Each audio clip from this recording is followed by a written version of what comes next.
You're not getting any of tonight's pot roast. Here, eat this instead. Here you go. But this is leftover soup and salad from 2 days ago. It might have gone bad, but you can handle it, right? Don't be wasteful. Eat up. I don't want to waste good meat on you. I can't eat this. What was that? Leftovers are perfect for you. Stop complaining and eat up. My mother-in-law always directs such nastiness towards me. She's so obnoxious, it just gets under my skin. My name is Mary, a 27-year-old woman juggling both work and home responsibilities. I got married only a year ago, so I don't have any kids yet. Right now, we're living with my husband's family in their house. I never wanted to live with my in-laws, but since my husband is the eldest son, we didn't have much choice. I thought it was ridiculous to live with my in-laws in this day and age, but both my husband and my mother-in-law hold on to old-fashioned values. Moreover, my father-in-law is no longer with us, and my husband expressed his concern for his mother. I have no idea what he's worried about. She's still so full of life. My brother-in-law is single and working overseas, so I guess that's just how it has to be. But I still hate it. Now, even my husband has started being mean to me, following in his mother's footsteps. He never said anything mean before we got married, but his attitude changed drastically. I feel deceived. He's always acting superior, and he always yells at me. It gives me a headache. Hey you! Why is my shirt so wrinkled? Huh? Is it wrinkled? Yeah, I'll be embarrassed at work like this. Can't you even iron properly? Why can't you do something so simple? No, I did iron it. Your properly is not proper at all. Realize that. What a useless wife you are. Huh. That's so mean. You don't have to say it like that. Are you talking back to me? Your face is as wrinkled as this shirt. And you're annoying. Seriously, you look older than you are. It's a turnoff. Oh, really? Before we got married, he used to call me adorable. He treated me like a princess. But now, he insults my appearance and laughs about it. I don't understand why he would say such a thing. I'm not wrinkled or anything. It crossed my mind that he's actually balding for his age. I even found myself wishing that he would go completely bald one day. Our marriage is still pretty new, but I'm concerned about the future. Sometimes the word divorce even flashes through my mind. I was exhausted every day, and once I finished the housework after getting home from work, I felt like I was about to collapse. But my mother-in-law never helped with the chores. She seems to spend her whole day blankly watching TV. There were crumbs from snacks on the floor in front of the TV, and a lot of them. I had to clean them up, and I wish she would at least use a plate. Then, after dinner one day, my mother-in-law started to speak. Hey, let's all go to a spa resort when the new year comes. Oh, that sounds great. All right, I'll make the reservation. I'll get on it first thing tomorrow. Thanks, Mom. My husband and mother-in-law seemed very happy. I didn't really want to go with these people, but I was interested in the spa resort itself. I love visiting spa resorts, and this one was famous enough to be featured on TV recently. I thought it could be a great memory if I could ignore these annoying people. So inside, I was actually excited. After this, my mother-in-law said she had something to discuss. I wondered what it was and headed to the living room. You know, we only have a small car, right? So I was hoping we could borrow your family's minivan. After all, we can load lots of luggage in it. All right, I guess. My father has both a minivan and a small car. He usually commutes in the small car and uses the minivan for shopping trips or camping, which is his hobby. When I called my father, he readily agreed to lend it to us. With that, we welcomed the end of the year vacation. I had to clean the house, so it was again incredibly busy. However, thinking that a spa resort was waiting for me after getting through this year-end period helped me push through. As expected, my mother-in-law wouldn't move from the sofa. She laid there all the time, looking like a statue. Then the morning of New Year's Day arrived. I woke up thinking about the long-awaited spa resort, but was surprised when I looked at the alarm clock. I had overslept. What? It's already 8:30? But David isn't here. Why?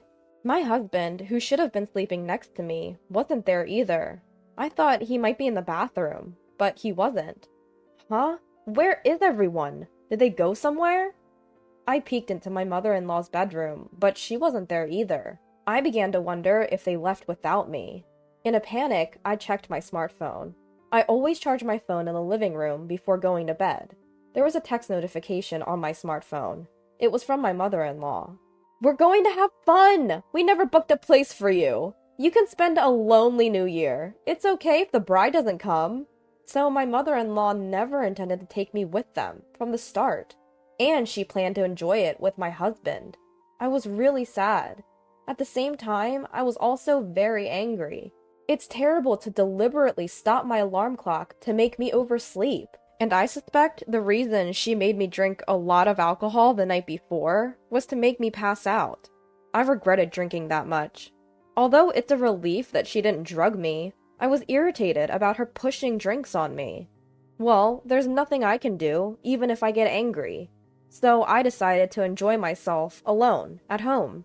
I really wanted to go home to my parents, but they're also away on a trip by plane, so it's pointless to go back. So I ordered a pizza for delivery that day, and spent a lonely day. Then my mother-in-law and husband returned from their trip. They had broad smiles on their faces. "It was so fun! It was the best! I want to stay there again. Of course, without you, Mary." "Here, this is a souvenir." "What is this?" "It's a stone I found lying around. It suits you perfectly." "Oh, is that so?" I couldn't help but think that my mother-in-law was extremely spiteful. Frustrated, I went to return the minivan to my parents' house. I thought they would be home by now. When I arrived at my parents' house, my father came to greet me. "Did you enjoy the spa resort? That famous spa should have been quite satisfying." "I didn't go because I'm the bride." "What?" "I was told by my mother-in-law that it's fine if the bride doesn't come. I was left behind. When I woke up in the morning, no one was there." "What?" After that, my father started to do something. Then he had me sit in the passenger seat of the minivan and started driving. The car was headed back to my in-laws' house. When I glanced at my father's face as he drove, he seemed to be angry. Well, any father would get angry if their daughter was treated that way. But I was taken aback because I had never seen such a look on my usually calm father's face.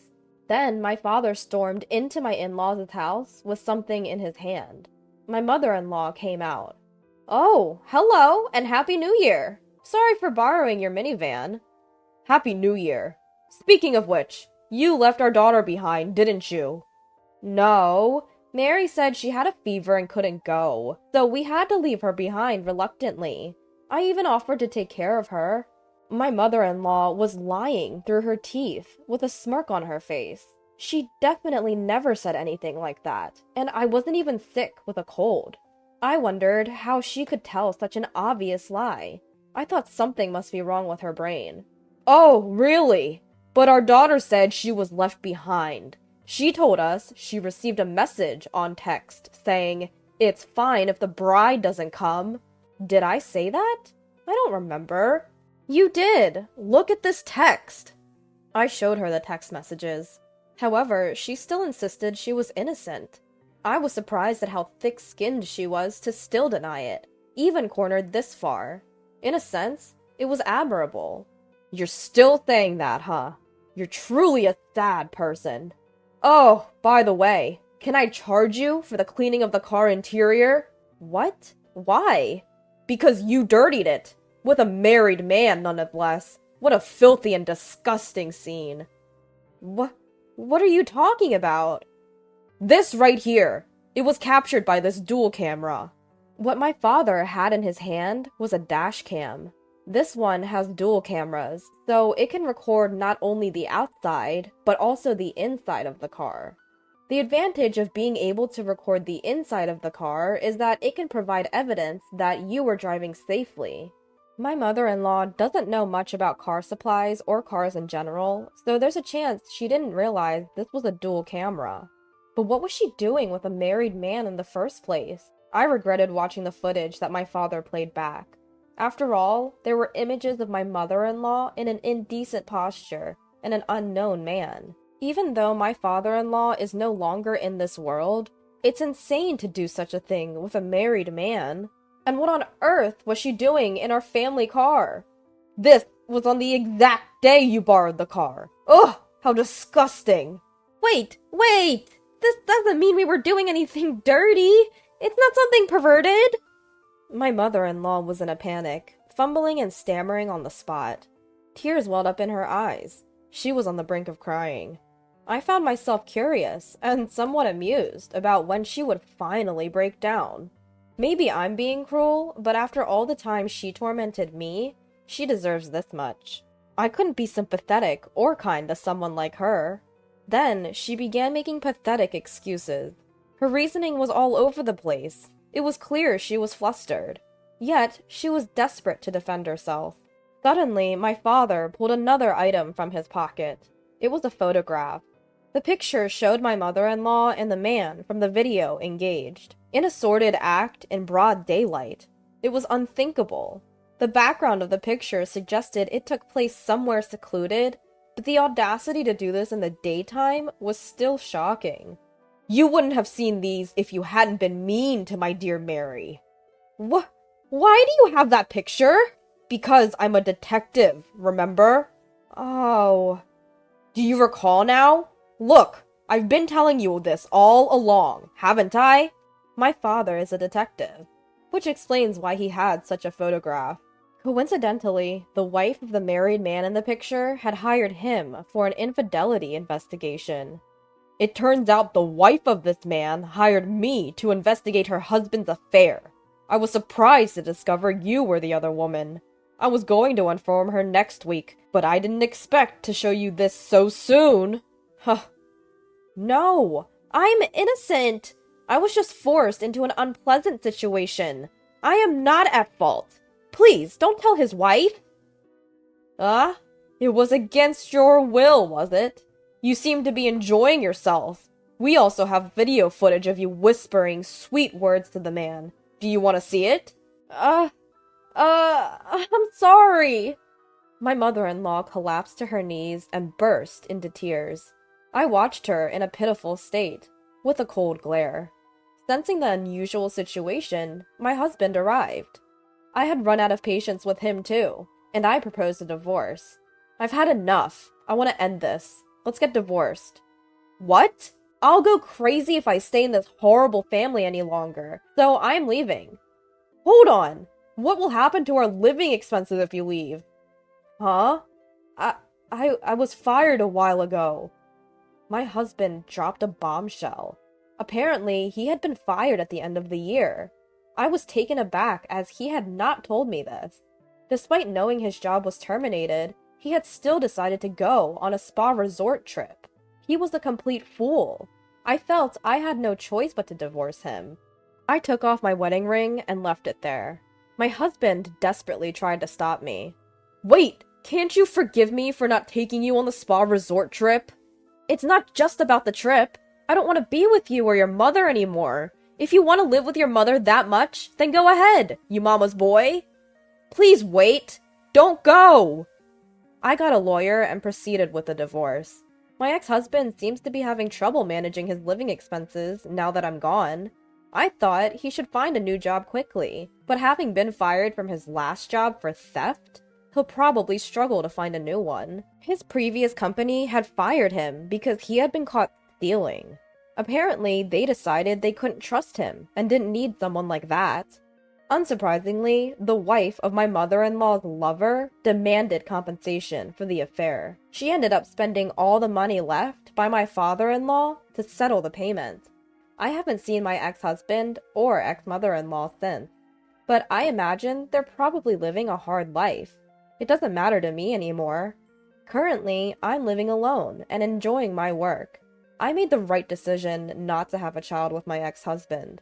Now, I am enjoying a peaceful life and would be happy if I found a new love. If such an opportunity arises, I plan to make sure to choose wisely.